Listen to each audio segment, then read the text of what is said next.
Oh, hey, fellow artists. It is Roz here. Today's episode is for the artists who love learning, artists who have spent so much time reading, listening, watching all the advice out there for artists. If you have learnt a lot and gathered plenty of inspiration, but still feel like you're circling instead of moving forward, this conversation will help you to understand what's going wrong, why you're stuck in a loop, and how to move to your next stage. This is episode 111 of the Paint, Rest, Repeat podcast, which means you can find all the relevant links and the show notes over at permissiontopaint.co/podcast 111. Welcome to Paint, Rest, Repeat, the podcast for artists who are ready to ditch the overwhelm, follow their passion, and build a thriving art life on their own terms.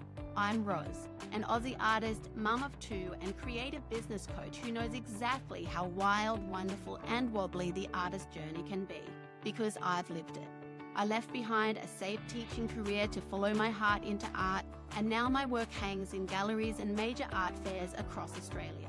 After years of coaching, I'm passionate about helping you ditch the starving artist myth, stick it to the naysayers, and design a creative life that truly lights you up. So if you're ready for real talk, practical tips, and heartfelt encouragement, you found your podcast. Hit follow and let's dive in.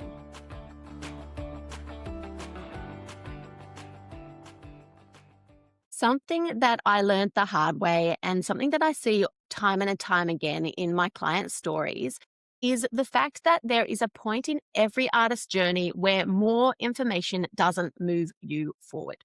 It's a sad truth, and it's almost like a saturation point, and it is incredibly frustrating. If you're relating to this episode today is all for you. Stay listening until the end because I have some practical tips and hacks for you too. Now, that frustration comes from the gap between knowledge, planning, and implementation and success, right? Whatever success means for you. It's when you're doing all the things that you're meant to be doing and it's still not clicking. You are trying your best, you are showing up, but it still feels like you are miles away from your destination. It is okay. This is part of the journey, and it actually means that you're ready to up level to this next stage. But the question is, of course, how to get there. How do we get to the next stage? And that's why I have those tips for you coming up in this episode shortly. One example that I wanted to share was when I first started making a steady income in my art business, I noticed that for me personally, money management wasn't my strong suit. Maybe that's you too. I don't know. If that is, it's okay. So anyway, I sought to learn more about it. I'm a big lover of learning. I love learning things. I'm addicted to it, actually, probably. So I listened to podcasts on the topic. I listened to audiobooks. I bought physical books as well, which I don't always do. And I implemented the systems, right? So that's important, obviously, the implementation. And it worked to get me out of what I used to call my ostrich approach, which is sticking my head in the sand and just ignoring everything and hoping for the best. It got me out of that phase. So that is really, really good. But the next level of my business growth actually needed more.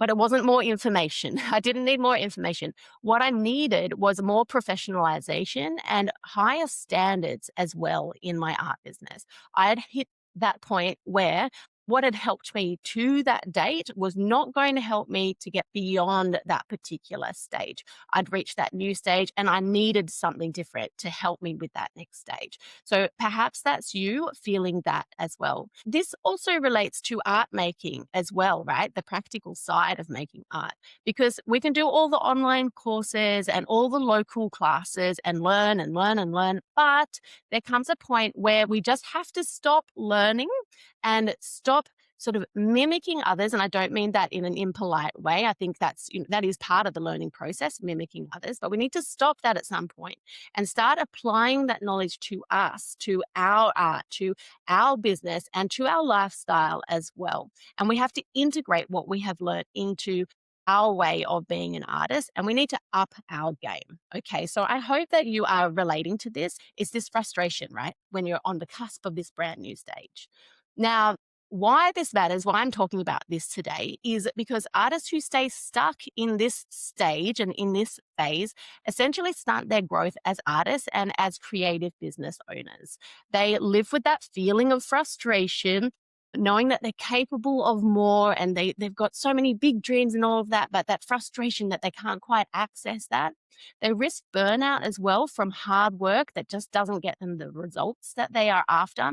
And also, they struggle with confidence because they find themselves second guessing all their decisions and overthinking absolutely everything. And that can really spiral and get a little bit out of control. Okay. So, this is why I'm talking about it, because I don't want that for you. Okay. I want you to have an easier and a smoother journey. So, that's why I have some tips for you as well. So instead of that version of the artist life, and that's that getting stuck in that frustrating sort of stage, what I want for you to be doing is to be moving forward in massive strides. I want you to be achieving that consistent income through your aligned and sustainable creative business. And I want you to be able to really be the artist that you want to be day in and day out. So I'm talking about that lifestyle as well as the alignment, and as well as, just making your beautiful art and it being loved and adored by other people too. But obviously, as I mentioned before, the question is, how can you achieve that? How can you move beyond this sort of stuck, frustrated phase? And the answer to that is that you need to have extraordinary self trust. How's that for you at the moment? It's a bit of a challenge for a lot of artists because I'm not talking about just a bit of self trust. I mean, a lot of self trust to be able to move to this next stage. And that is really hard to come by when we are operating in isolation, when we have no feedback loop, when we are without any sort of accountability to the things that we want to do and we say we're going to do. And when we have no proximity to other people at our level, the artists and business owners at the same level as us. So you might have actually heard this quote before by Jim Rohn, and he says, "You are the average of the 5 people you spend the most time with." There's another similar quote, which I thought was interesting to share today as well. And that's by Dan Penner. And he says, "Show me your friends and I'll show you your future." It's quite an interesting notion. And I feel like it's particularly powerful for artists who are at this particular stage and wanting to move on to this next stage, move out of frustration and move closer towards success again, whatever that means for you. So, what these quotes highlight really is that the truth is when you're building alone, everything feels heavier than it needs to. Every decision takes longer, every doubt gets louder, and there's no one there to actually reality check you. I feel like a lot of you will be on the same page here and understand exactly what I'm talking about. But when you are in the right room with the right people, things that used to take days or months start to take, hours or minutes, okay? Things progress faster than ever before. If you are surrounded by hobby energy, you will actually stay in that space.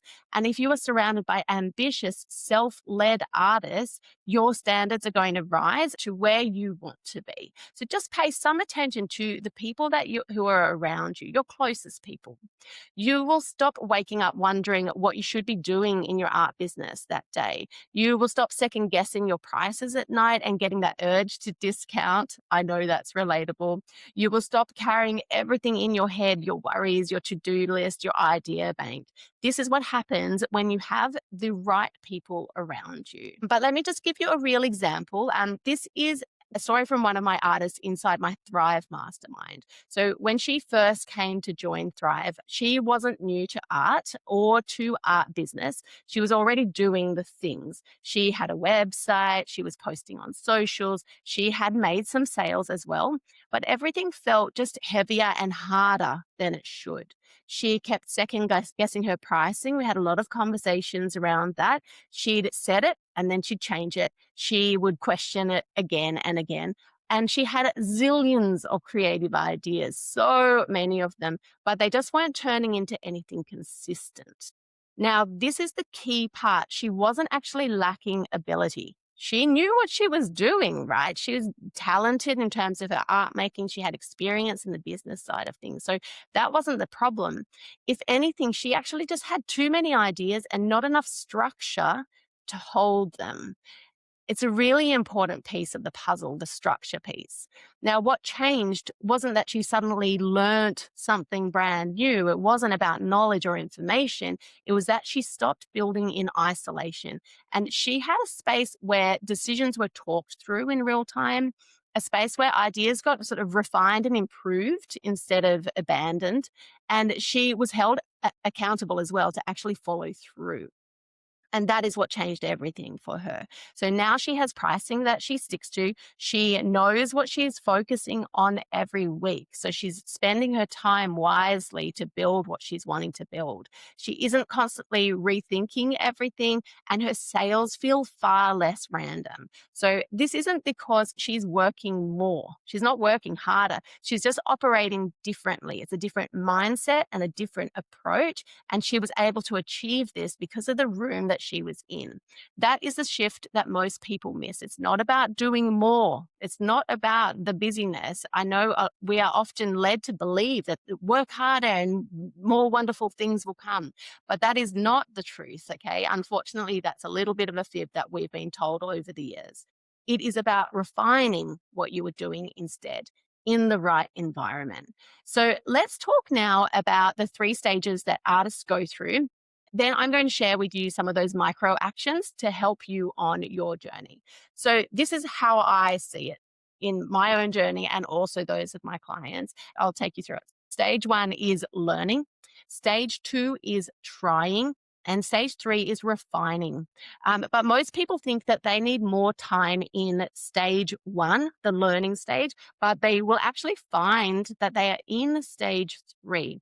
Stage 3 requires something different to stage 1. Okay. Stage 3 requires things like proximity, things like feedback, which I mentioned before, accountability, strategic thinking, and also environments. When you are in stage 3, you don't need more inspiration or information or input like that. You need refinement. And I have mentioned that a few times because I really hope that that's going to land with you today. Now, here are some practical steps that you can take to address your particular situation. So I'm assuming if you're still listening that you have worked out that you are in stage 3, okay? You're at that stage where you're trying to get past the learning and you're trying to move into that refining stage, okay? Upping your game and professionalizing your business and increasing your standards, okay? So here are some micro steps for you to help you into this next stage. Step number 1 is to audit your environment. So ask yourself questions like, who are you talking to about your art business? And I don't mean in terms of promoting your art business, sharing your art with people at the coffee shop. I'm talking more about who are you sharing your art business challenges with and workshopping ideas with? Who are those people? Just and write them down. The next question is, are they ahead of you or are they just at your level? And are they serious in art and art business or are they casually interested? So that's the first step, to ask yourself those questions. The next one is to upgrade one conversation. So instead of trying to overhaul everything in your world, ask yourself, where can I place myself in one room that stretches me? Okay. So we don't need to, replace all your friends or anything like that. Let's not do that. Friends are very special people in our lives. But so we don't need to overhaul all of that. But how can you stretch yourself a little bit in this sense? Okay. And how can you get yourself in a room that challenges you and will influence you positively in terms of improving and professionalizing your art business? So that could be in a mastermind or a peer accountability group or a paid program of some sort, or even a mentor relationship. There are a few options out there. Step number 3 is to implement a weekly standard or a couple of them. It's up to you how gung ho you want to take this. I've got 3 sort of options for you. So you can choose a metric to track. That could be email subscribers gained every week, or hours spent painting, or amount of website traffic that you gain. You could choose one decision to make. So you could make a decision and then stick with it. So it might be, all right, fine, I've been on the fence for so long about this. I'm going to make the decision that I will do a solo show in October this year. It's going to happen. And therefore, I'm going to be building on that week to week in terms of planning the runway for that, making sure I have enough work, finding a space to have the exhibition, etc., etc. Okay, so that's another one. Another decision you can make is one consistent visibility action. What are you going to commit to in terms of being visible with your art and you as an artist? It might be something like posting 3 times on Instagram each week. Keep it manageable, but keep it consistent. So that is step number 3, implementing a weekly standard. And then the last step for you is step number 4. This one is all about stopping consuming and starting to refine. You can ask yourself these questions. What if I didn't buy another course for 6 months? And what if I just refined what I'm already doing? Now, by the way, this is exactly why I run Thrive the way that I do. It is not a course, it is a room and it's a professionalization container. It is about standards, it's about implementation. We focus on clarity and follow through and sustainable progress.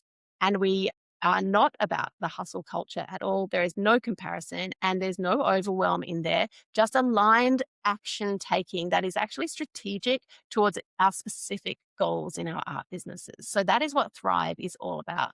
If you are at this stage that I've been primarily talking about in this episode today, and you know that information isn't the thing that you need anymore, you are welcome to book a complimentary, obligation free Thrive Fit call with me. The link is in the show notes over at permissiontopaint.co/podcast111. Or just send me a DM on Instagram and I'll send the link directly to you. Because the thing is, at some point, it stops being about whether you can do this and it starts to be about whether you are ready to stop doing it alone. So that is it for this episode. I am so glad that we could share this time together. I am Ros Gervais and I'll catch you in the next episode.